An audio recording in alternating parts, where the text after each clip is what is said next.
స్వాగతం సుస్వాగతం గాయత్రి జ్యోతిష్ కేంద్రానికి. నేను మీ వంశీ ఆస్ట్రో.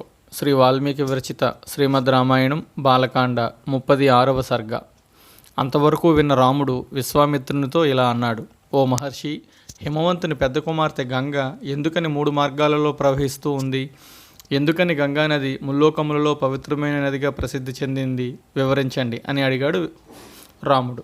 విశ్వామిత్రుడు ఇలా చెప్పసాగాడు: మహాశివుడు తన భార్య ఉమాదేవితో సురత సౌఖ్యాలు అనుభవిస్తున్నాడు. కానీ ఉమాదేవికి మహాశివునికి ఎంతకాలానికి పుత్ర సంతానం కలగలేదు. దేవతలందరికీ ఒక అనుమానం కలిగింది: మహాశివునికి ఉమాదేవికి పుట్టబోయే పుత్రుని భరించే శక్తి ఈ లోకాలకు ఉందా అని. దేవతలందరూ బ్రహ్మదేవుని తీసుకొని మహాశివుని వద్దకు వెళ్ళారు.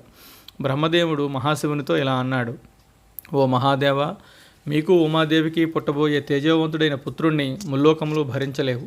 కాబట్టి మీరు ఉమాదేవి తపస్సు చేయండి, మీ తేజస్సును మీ యందే నిక్షిప్తం చేసుకోండి అని ప్రార్థించారు. వారి ప్రార్థన మన్నించాడు మహాదేవుడు. దేవతలారా, మీరు చెప్పినట్టే చేసేదను, కానీ నా వీర్యమును ఎవరు ధరిస్తారో తెలియచేయండి అని అన్నాడు. దేవతలందరూ ముక్తకంఠంతో మీ వీర్యమును భూదేవి ధరిస్తుంది అని పలికారు. ఆ ప్రకారమే మహాశివుడు తన వీర్యమును భూదేవి యందు నిక్షిప్తం చేశాడు.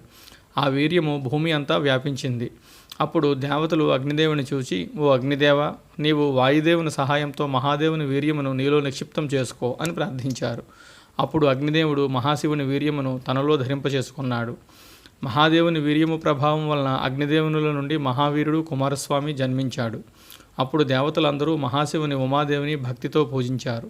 ఇదంతా చూచి ఉమాదేవికి పట్టరాని కోపం వచ్చింది. ఓ దేవతలారా, నేను నా భర్త యందు పుత్రుని కనవలని కోరికతో ఉన్నాను. దానికి మీరు అడ్డు తగిలారు. నా భర్త వీర్యమును భూమిలో అగ్నిలో నిక్షిప్తం చేశారు. కాబట్టి మీ అందరికీ మీ భార్యల వలన సంతానం కలగకుండుగాక అని తీవ్రంగా శపించింది.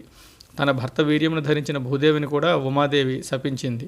ఓ భూదేవి, నీవు అనేక రూపములతో అనేక మంది భర్తలకు భారీగా ప్రవర్తించు. నా వలనే నీకు కూడా పుత్రుల వలన ఆనందము కలగకుండుగాక అని శపించింది. తరువాత మహాశివుడు ఉమాదేవితో సహా పశ్చిమ దిక్కుగా పోయి హిమవత్ పర్వతము మీద ఉత్తర దిక్కుగా ఉన్న కైలాసగిరి మీద తపస్సు చేశాడు. ఓ రామ, ఇప్పుడు నీకు గంగాదేవి కథ చెబుతాను విను అని విశ్వామిత్రుడు గంగాదేవి యొక్క కథ చెప్పసాగాడు. శ్రీ వాల్మీకి విరచిత శ్రీమద్ రామాయణం బాలకాండ 36వ సర్గ సంపూర్ణం. ఓం తత్సత్, ఓం తత్సత్, ఓం తత్సత్.